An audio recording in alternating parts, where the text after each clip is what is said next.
các bạn đã đến với video tiếp theo của Túc Khám Phá. Nếu bạn cho rằng siêu nhân, dị nhân, những người có siêu năng lực chỉ là sản phẩm tưởng tượng hay chỉ có trong phim truyện thì bạn đã nhầm.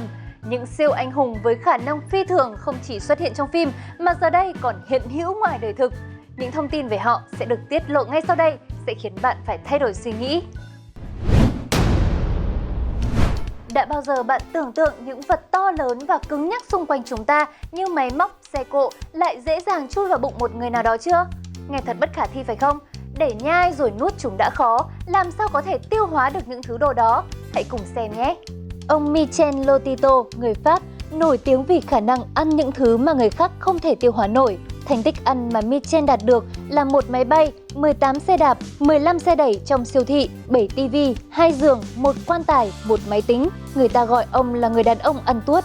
Thức ăn của người đàn ông này là những thứ không liên quan gì đến thực phẩm như kim loại, thủy tinh, cao su và những vật dụng khác. Ông thường tháo từng bộ phận và ăn rất ngon miệng.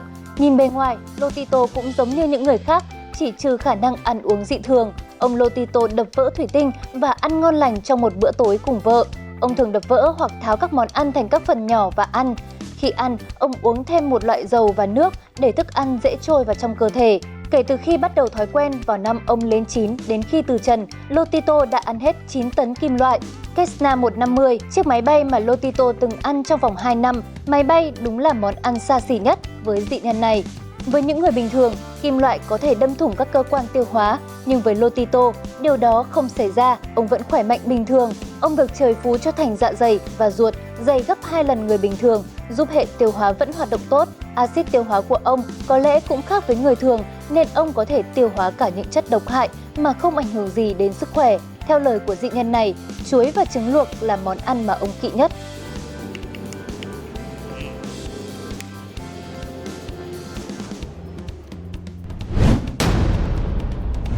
Là người bằng xương bằng thịt nhưng lại có khả năng hút được các vật thể khác và gắn chặt chúng vào cơ thể mình, y hệt như một khối nam châm vậy.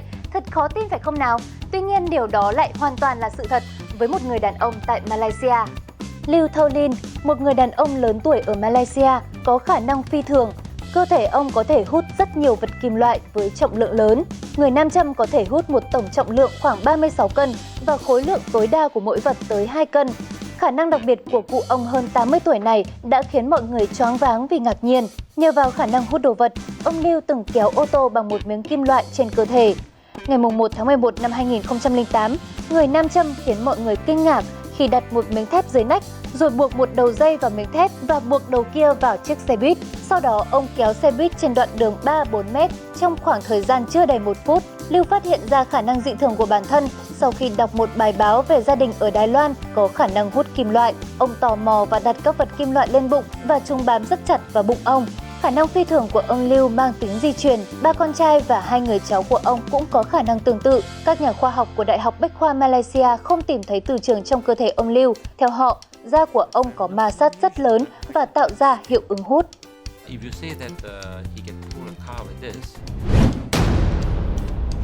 Khả năng uốn dẻo cơ thể không còn quá cao siêu với con người khi chúng ta có thể luyện tập để trở nên dẻo dai hơn. Thế nhưng để đạt được đến mức dẻo như cao su thì chỉ có anh chàng sau đây mới làm được. Daniel Browning Smith, chàng trai 40 tuổi người Mỹ, có tài năng uốn dẻo và đã phá vỡ nhiều kỷ lục thế giới. Ngay từ năm lên 4 tuổi, anh đã khám phá ra khả năng phi thường của mình khi nhảy từ trên chiếc giường tầng xuống đất và hạ cánh ở tư thế xoạc 2 chân. Cú ngã nhào bất ngờ ấy vô tình trở thành một động lực thúc đẩy anh theo đuổi và say mê với bộ môn nghệ thuật uốn dẻo. Daniel đã nỗ lực và rèn luyện không ngừng nghỉ để trở thành nghệ sĩ uốn dẻo xuất sắc hàng đầu trên thế giới. Anh đã theo học kỹ năng nhào lộn cổ xưa của người Trung Quốc và khả năng uốn dẻo phi thường của anh khiến cho chính người thầy cũng phải kinh ngạc. Daniel giờ đây hầu như có thể làm bất cứ điều gì với cơ thể của mình. Anh có thể thực hiện nhiều động tác uốn dẻo khiến nhiều người không thể tin vào mắt mình như bẻ ngược tay, chân tới 180 độ. Daniel đã lưu diễn ở nhiều nơi trên các chương trình truyền hình hàng đầu thế giới và thực hiện rất nhiều màn trình diễn uốn dẻo phi thường và độc đáo, như nhét thân thể vào một chiếc hộp có kích thước 35cm x 50cm. Anh được mọi người yêu mến và mệnh danh là người cao su. Tài năng và khả năng phi thường đã giúp Daniel phá vỡ 5 kỷ lục trên thế giới và soán ngôi kỷ lục Guinness trở thành người đàn ông dẻo nhất trên thế giới.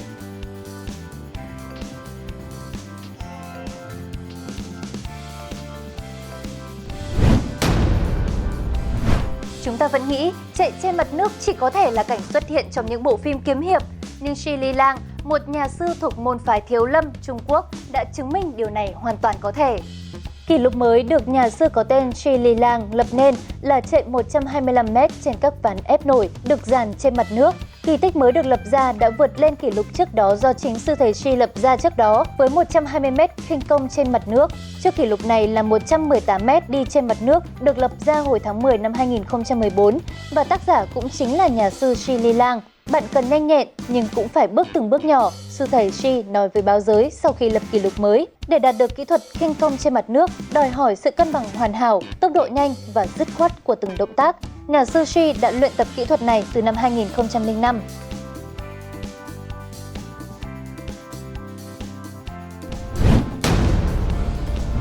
Cái lạnh thấu xương là đặc sản của châu Âu, điều này có lẽ ai cũng biết. Nhưng thay vì quấn mình trong hàng lớp áo dày cộp hay trốn mình trong 4 bức tường, đã có một người chống chọi được với cái lạnh ấy trực tiếp bằng da, bằng thịt. Wim Hof, một người đàn ông trung niên ở Hà Lan, không hề cảm thấy nóng hoặc lạnh do tác động của môi trường. Ông có thể đi dạo chân trần với cái lạnh âm 20 độ C của Bắc Cực hoặc ngâm mình trong một bể nước đá hơn 1 giờ đồng hồ. Ông là tác giả của phương pháp Wim Hof, một phương pháp luyện tập tinh thần và thể chất để chống lại nhiệt độ tự nhiên. Với phương pháp này, giới trẻ châu Âu dường như thích thú với cái lạnh hơn bao giờ hết. Các nhà khoa học cho rằng phương pháp này là một gợi ý giúp tìm ra cách chữa trị cho nhiều căn bệnh như hèn suyễn, viêm khớp và cả tiểu đường. Theo Wim Hof, cơ thể con người được điều chỉnh tương quan với thế giới tự nhiên, từ đó dần quên đi sức mạnh nội tại và khả năng thích ứng với môi trường tự nhiên. Phương pháp của ông dựa trên 3 nguyên tắc chính: trị liệu bằng cái lạnh, điều hòa hơi thở và rèn luyện tâm trí. Từ những nguyên tắc này, không khó hiểu khi lợi ích của phương pháp tắm lạnh Wim Hof khiến nhiều người muốn ngay lập tức nhảy xuống vùng nước lạnh nào đó.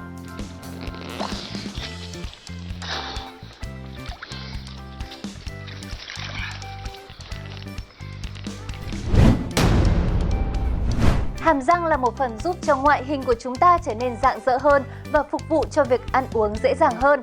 Vậy còn hàm răng của một người sở hữu siêu năng lực có thể làm điều gì hơn thế nữa? Một người đàn ông Ấn Độ siêu phàm đã kéo cả một đoàn tàu nặng 260 tấn qua đoạn đường dài 4,2 mét chỉ bằng hàm răng của mình. Radhakrishnan Velu được mệnh danh là vua răng và đã ghi tên vào kỷ lục Guinness với thành tích ấn tượng này. Quản lý của anh cho biết, để đạt được thành tích này, mỗi ngày anh đều dậy từ 4 giờ sáng, chạy bộ 25 km, nâng tạ và tập các bài tập cơ miệng.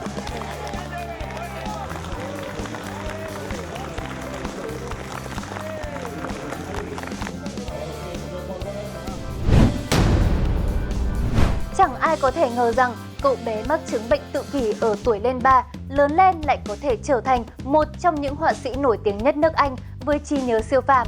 Hãy cùng tìm hiểu nhé! Stephen Winside là một nhà kiến trúc sư người Anh nổi tiếng khắp thế giới về khả năng ghi nhớ hình ảnh của mình. Anh có thể vẽ lại bất kỳ một cảnh tượng gì chỉ sau một lần quan sát. Chỉ với 20 phút tham quan bằng trực thăng, Stephen đã tái hiện toàn bộ quang cảnh thành phố New York trong 5 ngày sau đó, chi tiết và chính xác đến từng tỷ lệ. Khi còn nhỏ, Stephen là một đứa trẻ tự kỷ, đến 5 tuổi vẫn chưa biết nói. Cậu bé được chẩn đoán mắc hội chứng Savant, hội chứng bác học khiến người bệnh trở nên xuất chúng trong một lĩnh vực nào đó, nhưng cũng kéo theo khiếm khuyết về tâm lý hoặc thần kinh. Stephen bắt đầu thể hiện năng khiếu với hội họa từ sớm và nhờ đi đúng hướng, anh đã tận dụng khả năng trời cho để trở thành một họa sĩ thành danh.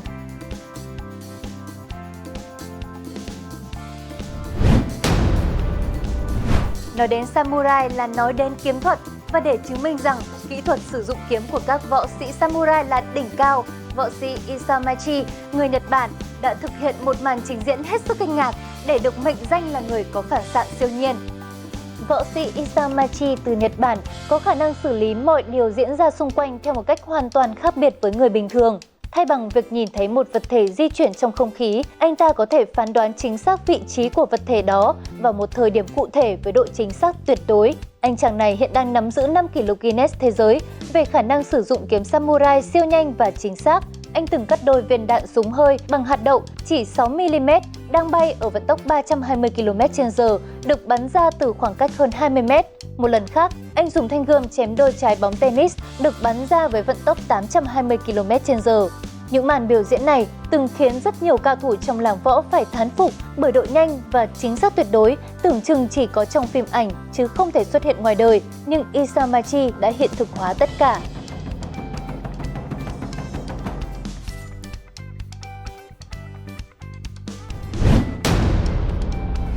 Sư tử vốn là loài động vật hung dữ, chúng là mối nguy hiểm không chỉ với các sinh vật khác mà thậm chí là cả với con người. Và tất nhiên, việc trò chuyện với sư tử là điều vô cùng khó khăn, thế nhưng đã có một người làm được điều này. Kevin Richardson, nhà động vật học người Nam Phi, được mệnh danh là người trò chuyện cùng sư tử, khi anh có thể thoải mái bước vào giữa bầy sư tử và chơi đùa với chúng. Mặc dù được mệnh danh là chúa săn lâm hùng mãnh, nhưng khi nhìn thấy Kevin, những con sư tử bỗng ngoan ngoãn như những chú mèo chơi cùng chủ nhân. Chúng nhào tới ôm anh thắm thiết, thể hiện một tình cảm vô cùng hữu nghị giữa hai loài khác nhau. Richardson đã thành lập một nơi trú ẩn động vật hoang dã ở Nam Phi để chăm sóc những loài động vật ăn thịt như sư tử, linh cẩu và báo đốm. Anh có thể ôm hôn, chơi hoặc ngủ cùng với những con vật này mà không sợ bị chúng tấn công. Richardson cho biết khi anh tiếp xúc với chúng, không có quy tắc nào hết mà là dựa vào trực giác. Anh sẽ dựa vào bản năng riêng của mình để đánh giá sự nguy hiểm của những con động vật, và nếu nhận ra điều gì đó bất thường, anh sẽ không tùy tiện gần gũi với chúng. Tôi tương tác với động vật không bao giờ sử dụng gậy, roi hoặc dây xích mà là kiên nhẫn giao tiếp. Richardson cố gắng hiểu từng con vật và tính cách của chúng. Anh nói rằng trong số rất nhiều loài động vật, sư tử là loài anh yêu thích nhất. Anh đối xử với mỗi con sư tử như một người bạn, nói chuyện với chúng, chạm vào chúng và đặc biệt là tôn trọng chúng.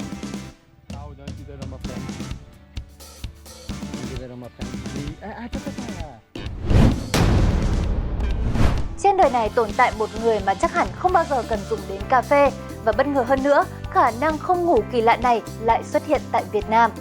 Ông Thái Ngọc, một nông dân Việt Nam sinh năm 1942, đã không ngủ suốt hàng chục năm nay. Ông mắc chứng khó ngủ từ những năm 20 tuổi và đến năm 30 tuổi thì hoàn toàn không ngủ được nữa. Ông có vợ và 6 người con, là chủ một trang trại miền Trung và làm việc bất kể ngày đêm. Các đài truyền hình đã đến tận nhà và đặt máy quay theo dõi ở nhiều vị trí. Nhưng từ ngày này qua ngày khác, họ nhận thấy mắt ông lúc nào cũng mở to và không có dấu hiệu chợp mắt. Tuy vậy, mọi người tiếp xúc với ông Ngọc đều khẳng định ông vẫn minh mẫn, tỉnh táo và có khả năng làm những công việc nặng nhọc thường ngày. Ông thậm chí có thể vác 50 cân phân bón suốt 4 km từ nhà ra đồng mà không có vấn đề gì. Ông ăn uống bình thường và chẳng khi nào đau ốm, vậy nên dù nhiều người khuyên và tài trợ tiền cho ông đi chữa bệnh, ông vẫn từ chối vì cho rằng chứng mất ngủ không ảnh hưởng gì mấy đến cuộc sống của mình.